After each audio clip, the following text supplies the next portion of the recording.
off of that light.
It's Jimmy Doyle, the man behind the wire. Come on, Jimmy.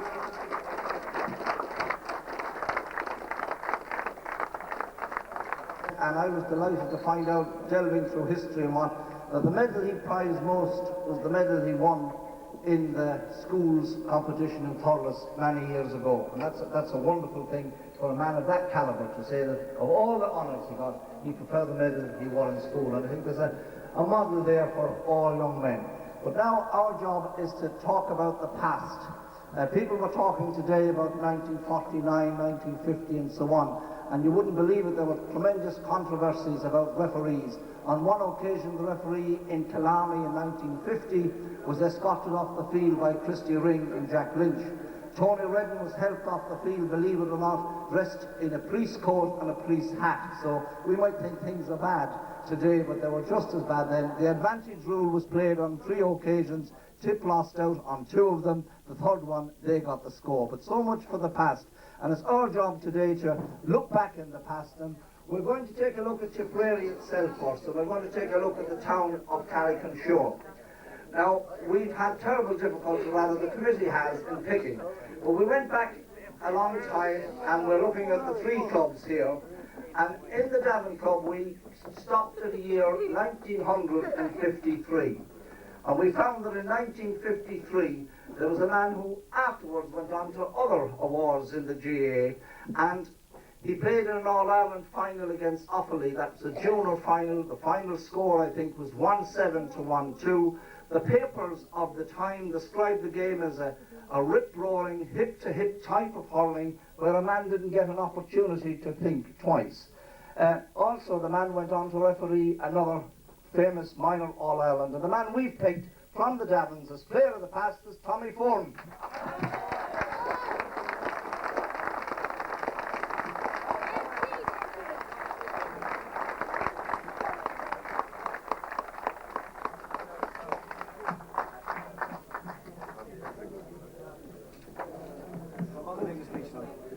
And we hasten to add there's another man in the room today who also played on that game. Unfortunately, we haven't an award for him this year, and it's Sean Organ.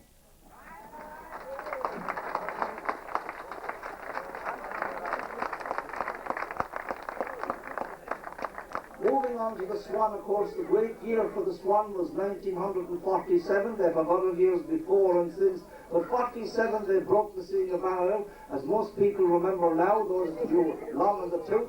They remember that against Holy Cross Ballycal, they surprised everyone, beating them 5-7 to 5-3, and in the county final they beat no other than Forest League.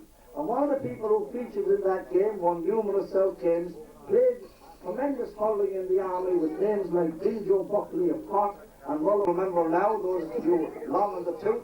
They remember that against Holy Cross Ballycal, they surprised everyone, beating them 5-7 to 5-3, and in the county final they beat no other than Forest League.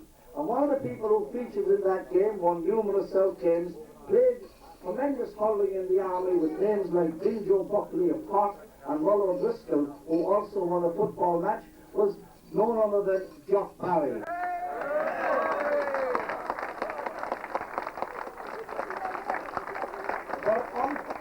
Unfortunately, our surprise didn't quite come up. Jock Barry is at home in bed with the flu. So we have somebody, I think we have Axel Healy, no better man, to pick it up on behalf of Jock Barry.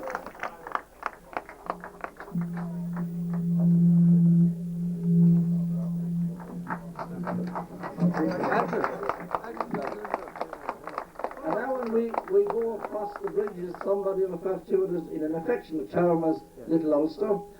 There's been tremendous difficulty to pick out a player over there, because there have been good players down through the years. Sticks out in everybody's mind. The man who graced the G.A.A. scene for many years, was always faithful to his club, and as part of the committee's function here to always remember, we call it the members who stay loyal to their clubs. A man who in 47, 48 matched some of the great Waterford players of that era, a man who gave his all for his club and for his county, and whether we like it or not, if we go to the Priory or if we go to Churchtown, he'll get you in the end. Paul Fitzgerald.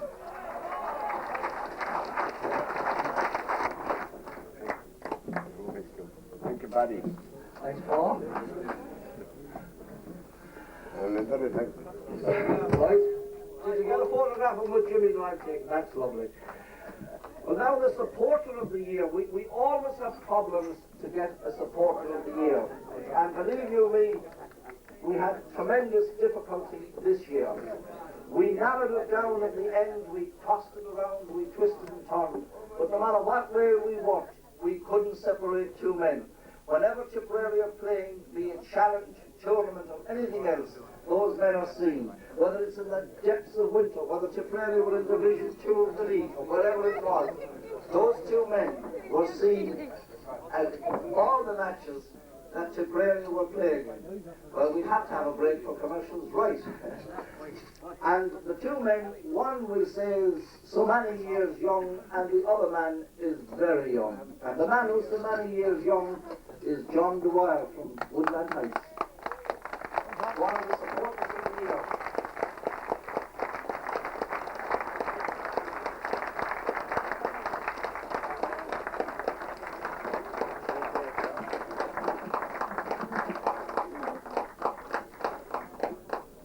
And then we come to the other man, and I don't think I can't build him up because you know him. I'm not too sure he's here, but I know his wife is here, and would Alan Faulkner or Alan Faulkner's wife take the award on behalf of Alan? That's certainly very well. Oh, hold it, Tom. You want to take a photo?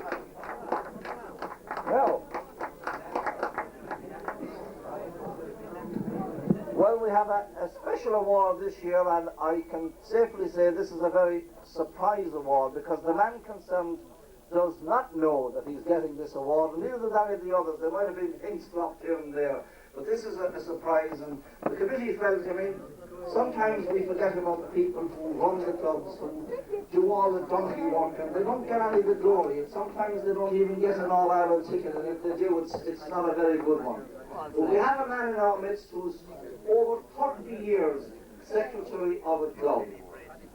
And that man is still there today, hale and hearty, and long may he remain. And he will say more, Paddy Boland.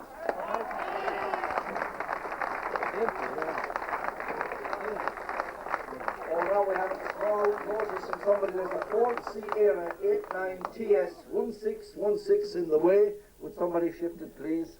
Ford CARRICK 89TS 1616. Paddy Boland.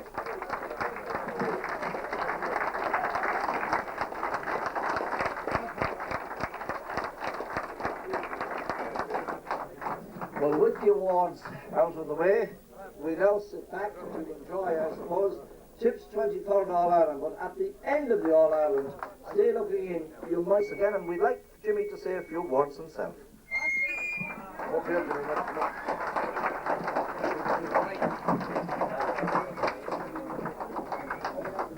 Well, what can I say? I was here last year. It's a pity that the people that had been invited here don't come, because there's such an effort put in to this thing every year. I think it should be supported. I would like to thank the people that are involved, the people that invited me. Jimmy Ryan rang me here just before Christmas to come down, and I couldn't refuse him because I am a Thomas Arthur person, right? But behind all the scenes, Jimmy and myself were dear friends as hurling players, and I wouldn't let Jimmy down for the world. And that's what the game is all about.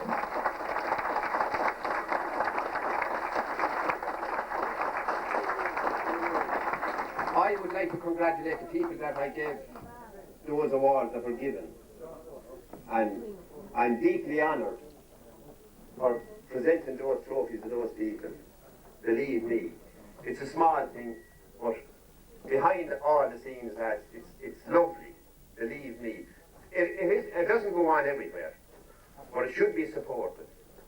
And maybe next year I'd be involved myself and bring a few of the boys that's below around Mitchell Prairie. They are willing to come up here. I know it. I was talking to Liam Devaney the other night, and I said to him, are you coming to Carrick? He says, I know nothing about it. He was mad to come. But maybe next year, lads, we'll have a few of the old boys.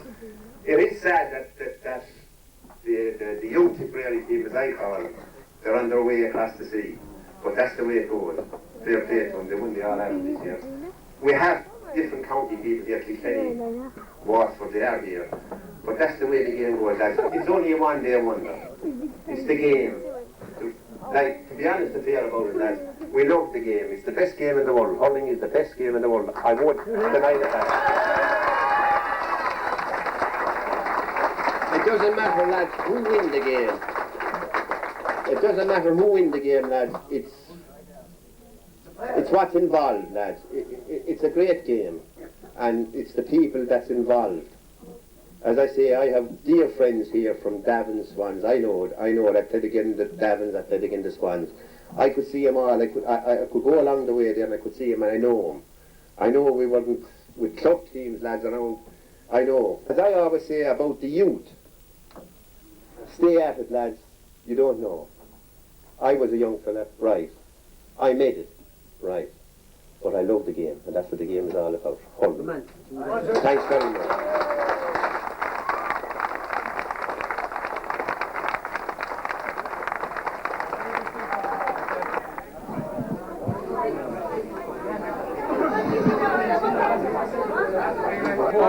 Oh, will he have it? I didn't know. That's it. Okay. Oh, immediately afterwards as well, we have Pat Kenny and Eamon Harrington, and then later on there's groups from Carrick. So there's music from now until 11 o'clock, and there's a buffet stuff on 5 as well. So there's nothing more for me to say, only good night, God bless, and safe home. Here in the Kickamin in Carrick and SUIR, the Best of 89 function was held, and it showed the hurling highlights of the year going back as far as the league final between Tipperary and Galway. The MC for the afternoon was Paddy Finucane, and the guest of honour was the hurling great himself from Thurles Sarsfield's Jimmy Doyle. Presentations were made to players of the past, and the DAVIN's player of the past was Tommy Foran. He won a Junior All-Ireland against Offaly back in, I think, in '53, and he's also a former referee. Now, from the Swans, the player was Jock Barry, and then Paul Fitzgerald, who hurled against Waterford in the 47 or 48 championship, was also honoured. Two supporters of the years were selected as well. They were John O'Dwyer and Alan Faulkner, and a special award went to a man who was given over 30 years dedicated service, not only to his own club, but to G.A.A. in Carrick and SUIR, and indeed in South Tipperary. That was Paddy Boland of the Swans. Now, three of those names mentioned are with me here: Jimmy Doyle, Paddy Boland, and Tommy Foran. Tommy, as you're the nearest to me, I'll come to you. Congratulations first and foremost on your award. Thank you very much. It was a surprise. But unbelievable. Everything seems to be coming to me late in life. It's the second award in this year for me. It's all over the past. I can't tell you what it means to me. Now, you're one of the players that played on the junior team back in '53, is that right? 53, yeah. You beat Offaly that year. Exactly, yeah. What are your memories of that game? Well, my memories of it was that one of the present mentors of today, the English, who was playing centre field, played with the bandage around his head for the last 15 minutes. It was good a game, I'd say, even as any seen a game was seen for a number of years, because there was no quarter given or taken with rancour. It was played hard, fair, but sportingly. And after a very, very tough hour, I would say, we came out deserving winners. And I would say, like, we had to be a good Offaly team at that time. And like, at that stage, I said, I noticed 53 years, and it took a long number of years for Offaly to come to the top.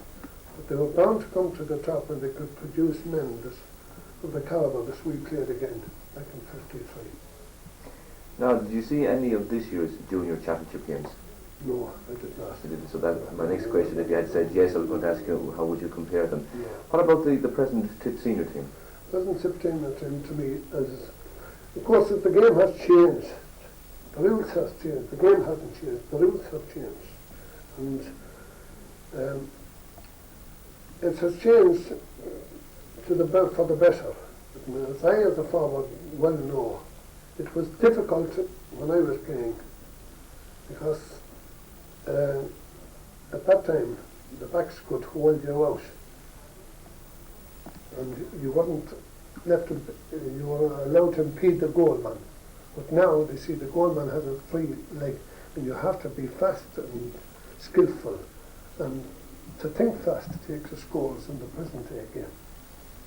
Now, they've changed the rules this year for the coming championship, that you can't score with the hand and you can't score with the foot. There have been other minor changes as well. Any comments on those? Well, in my time you never scored with the foot. Maybe you could score, maybe you scored with the hand. But like, as I said, the game at that time, you wouldn't bust up your foot. You might get taken out. No, that was it. Jimmy Doyle is nodding down the far corner. What about, you refereed a number of big games as well, Tommy? Yeah.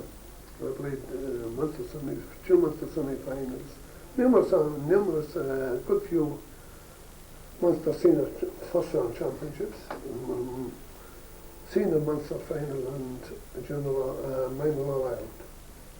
And of those big games that you refereed, which one stands out in your mind as the best game for yourself first, of course, and as the best hurling game?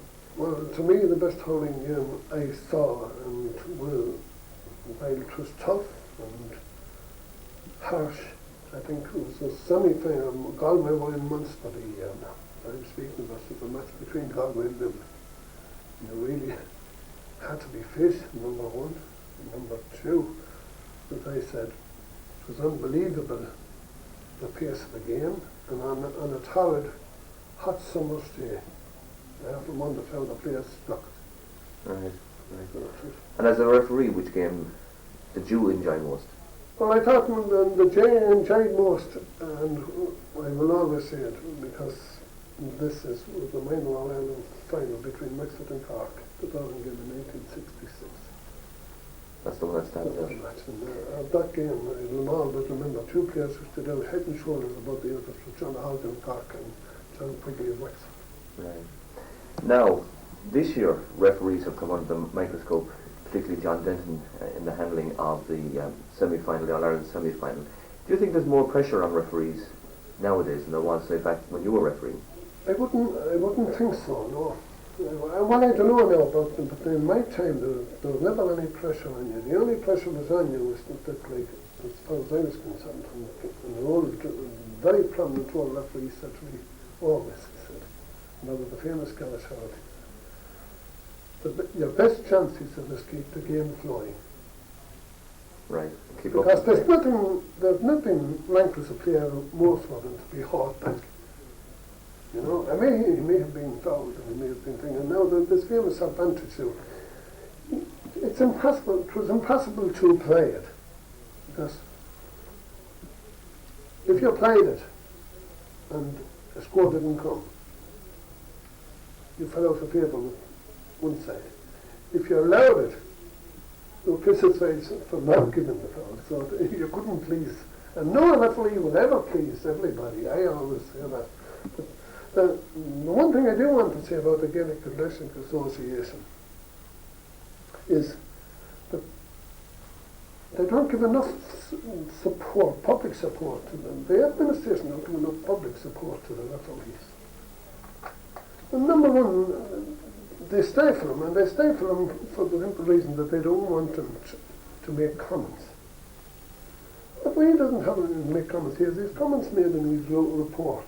But whether he adds to that or detracts from it in a public, we'll say, interview or anything like that, he's entitled to do that, because he's the man, we'll say, in the dot. Right. A very good comment. Tommy, congratulations once again. I'm going to turn now and talk to Paddy Boland. Paddy, over 30 years service to the Swans. That's right. A fair record. Gosh, it is, I suppose, yes, that's right. At club level, what are the moments, the games that come back to you, going back over 30 years? Well, I suppose the one year, the 47 All County Championship was the thing. I was young at the time, you know, but it always stands out as the year, you know. Mm-hmm. And since then, any other memories? But then we won of course we won numerous Souths, I think it's 23 or some South seniors and that. We won a county under 21 then in 72. Which has only been equalled this year by Mullinahone. That's right, of course, yes. Mullinahone, I think, are the only second South club. You were the first. We were the first, yeah, and in the South. Paddy, mention has been made of the great hurlers that came out of Carrick today. We had Mick Roach and we had the Walls and those. What names come to your mind? With regards like the Walls and Mick Roach, we say the Rhines, you know, Tommy Foran, you know. There was some great lads down the years, you know. Now, you were an administrator of the game. How easy is it to stay involved with the G.A.A.? Sure, it is. I mean, you know, you at times I suppose you get a bit too much of it, but yeah, you know, there's always, you're going the whole time really, you know. There's always something, matches or meetings or, you know, it's never a dull moment really, I'd say, you know. Now, how strong, in your estimation, is hurling in Carrick in the last few years? We've seen the DAVIN come back now to intermediate. Yeah. But at the moment, it isn't strong in town, to be honest, you know. And due mainly to emigration and that, we have lost quite a lot through emigration. And that over the last couple of years, you know. So it means starting off again, rebuilding, you know. Can you see the day, you say in the 1990s, that the Swans are going to be in the reckoning for a county championship again? Well, we hope so, anyway, we'll be still plugging along there. You'll keep working hard towards Keep working towards it, yeah, the whole time. Paddy, the award today, it came out of the blue for you. Well, it really did, honestly. You know, I came down here and it flew, you know. And in fact, I was with Paddy Finucane earlier in the day, and we were talking this and that, and I hadn't an idea. And of course, they were keeping it very close to the chest, because I asked Paddy before the ceremony started who was getting the various awards. He mentioned the three names to me in relation to the players of the past. He gave me one of the names for the support of the year, but he left out your name, and he left out another supporter. I think he was playing cute. Yeah, it could happen. What would you expect from a man from Carrick anyway? Jimmy, you're keeping very quiet, and by the way, Paddy, congratulations on your award, a richly deserved award, may I say that. Jimmy, Paddy Finucane said in his message of welcome to you that your most prized medal was one that you won as a juvenile. Explain that to me. Yeah, a lot of people, you see, in Thurles we had an under 16 and under 18 league, and I was in goal in the under 18, and I was a wing forward in under 16. We were beaten in the semi-final of the under 18. Wrongly we were beaten, but in the under 16 there was blue murder. Bohern and Ave won that under 16 league final, but with the medals looking so cheap, they wouldn't accept them. So after a year or two, those medals had to be presented.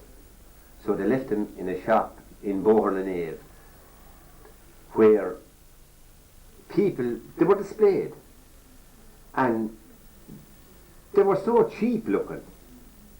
It was a Celtic cross that they broke in the window, told them to take them out of it. But those medals were presented to us, and that medal at the moment is in the middle of my medal collection, which was pure silver. It never lost its colour. I never had to shine it, I never had to put anything on it. But it stands out there in the middle of all the medals, and it was the first medal I ever won, and that's why I loved it. And Jimmy, you have a fair few collection of medals now. I have. Munster and All-Ireland League and Railway Cup and medals. How many All-Ireland medals have you? I had six. And you won a few minors as well, didn't you? I won three. That's a fair collection. That's not too bad. Of all the All-Irelands you played in, which is the one that comes back quickly to the memory? Well, it's like ye down here, Carrick and SUIR, you have your border in Kilkenny and your border in Waterford.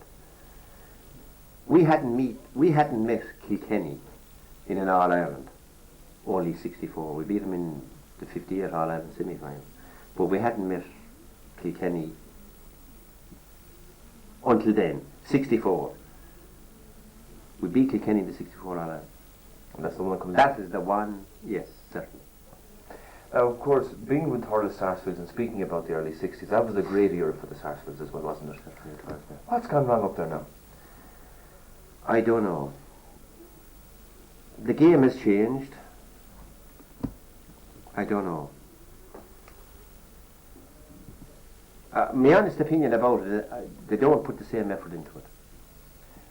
Is it that the dedication isn't there anymore, the work that's, say, at juvenile level isn't there, or what is it? Well, the work is there on the juvenile level, but when you see, the last county final I won, the senior county title was again the Silver Mines.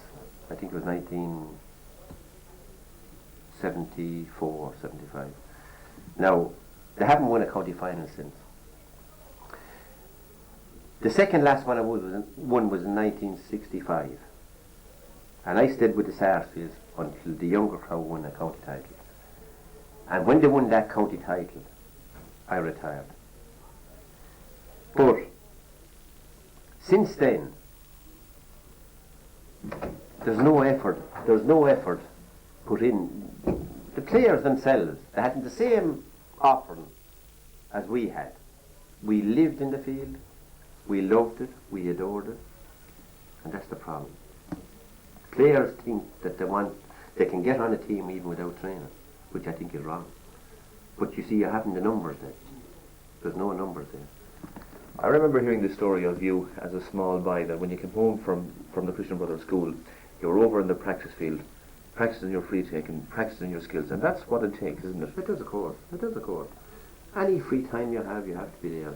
Like, to be honest with you about it, I said it downstairs there a while ago back, that when you have sons, if they're playing the game, in my estimation, right, which is the greatest game in the world, hurling, greatest skill game in the world. Maybe I might be talking out of line, right? Maybe the footballers say the same thing, the soccer players say, right. But if you haven't the dedication of playing the game that you love, it won't come to you. And that's where I had it. I loved the game, I stayed with it, and I perfected it. That's why you are Jimmy Doyle, Well, one of the greatest names in hurling. I'm not saying I'm the greatest name in hurling. One of the greatest. Well, I won't say that. Modesty But forbids. I love the game. Okay, modesty forbids you, Jimmy, but I mean, players like Niklas English are being compared to you, and people are still saying, yeah, he's good, but he's not as good as Jimmy Doyle. Well, I wouldn't agree with that either. As Tommy Forden said there a while ago back, the game has changed. You see, in my time, in the middle 60s, the game changed. There was the third man tackle went, the goal man, you couldn't tackle a goal man. In my time, you had Sean McLaughlin rapping the post when the man would go to put his hand up, he'd be looking around. But you see, that's not there now. If the man is inside in the square now, it's a free out, or the third man tackle is there. No, that wasn't there in my time. Is the game better or worse, Jimmy, as a result of these changes? Well, I won't say it is better or worse. I don't know. I can only say about my own time. Right. You know, it hasn't favoured us in the 70s or the 80s or the middle 80s. But maybe the 90s there's changes again, I hear. That there's a round circle and there's this and that, I don't know. Where a man can throw a ball here or throw a ball there, or he can't throw it. I don't know. But the game itself has, you know, it's changing so often, I don't know. What about the present Tipperary team? Did you think yourself that you would ever see another All-Ireland in Tipperary? Oh, I did. I know it was there. I think I said it maybe a year and a half ago, 2 years ago. You see, those young fellas, those chaps that were playing with Tipperary, there was 23 or 24 of them, and they were fighting for positions. And when you have that in your books, there's an All-Ireland there. And I said it. I was with Laois there 3 years ago, and I said, I wish to God I was with Tipperary, for the simple reason that every man is fighting for his position. And when you have a man fighting for his position, as a matter of fact, it's gone to such a case now that if a man gets injured, he's wondering to know whether he can get back. And that's a good sign, you know. Right. That's my understanding. Jimmy, anyway, it's lovely to talk to you. I think it's my first time talking with you, not my first time meeting you. And I know that in my house, growing up as a small boy, I was weaned and reared in the name of Jimmy Doyle. It's a pleasure to talk to you. And let's hope that it won't be the last time we're able to talk to you on Shoreland Radio. And I know that they're delighted here in Carrick and Sure to have you back again. It's a function you enjoy coming down to. I do, of course. Yeah, I love it. Right. I have great friends down here. You were mentioning Jimmy Ryan earlier on. Yeah, Jimmy's a friend of mine. We were out in the States in 64, 63, and there was Jimmy Ryan of Carrick, and there was Patsy Rowan and Ross Gray. We were friends. We were out there. We were dear friends. And we always stuck together. You know, that's what it's all about. That's quite true, actually. That's one thing I've noticed with the present crop of Tipperary players, even the under-21 and junior players. There's great camaraderie and great friendship built up between all the teams now, which is important. Oh, it is, of course, yeah. Jimmy, I won't detain you. I know you want to go back to the function. Thank you very much for talking to me. Paddy Boland, once again, congratulations on a very deserved award. And Tommy Forden, we might come back someday and talk about that comment about the refereeing and the not getting enough support from the G.A.A. Well, congratulations to you all, and thanks very much for talking to me. Thank you. Thank you. Don't forget to sign up. Right. Don't forget to sign up for the camera. Sign off for the camera. Yes. Thanks very much. right. That's it now. Right, thanks.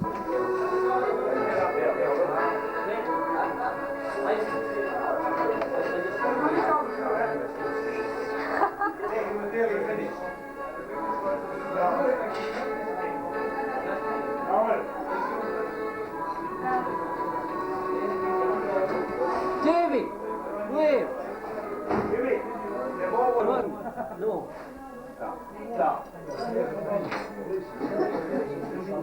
Davian, tell you what,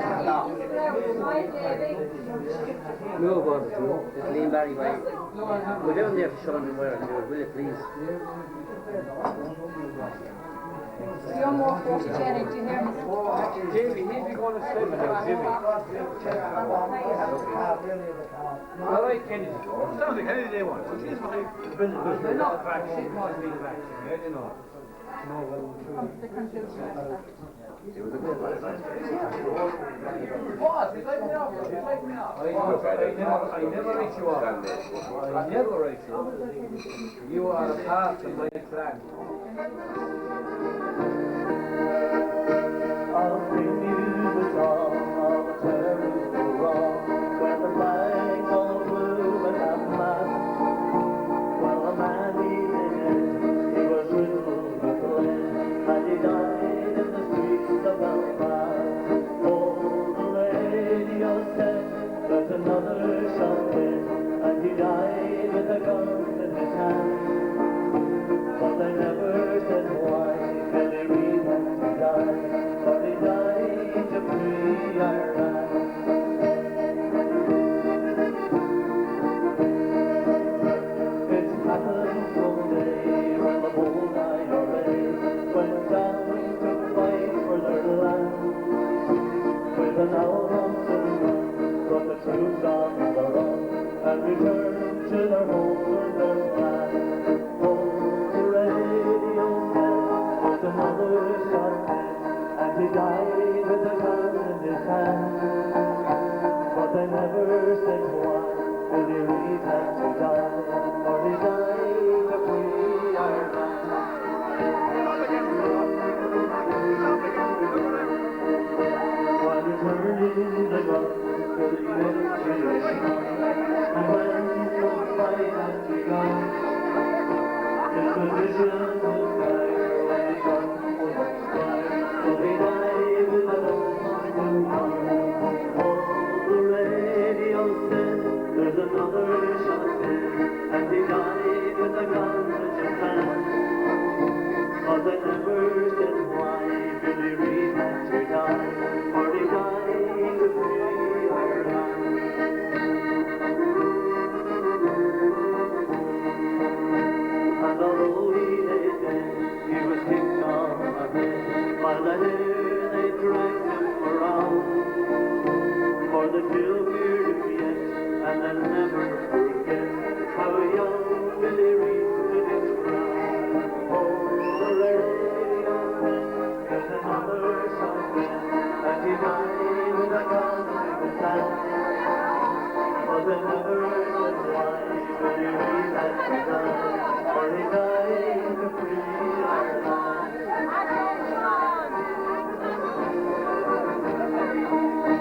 If you think we was right, come and join our fight, come fight to free Ireland.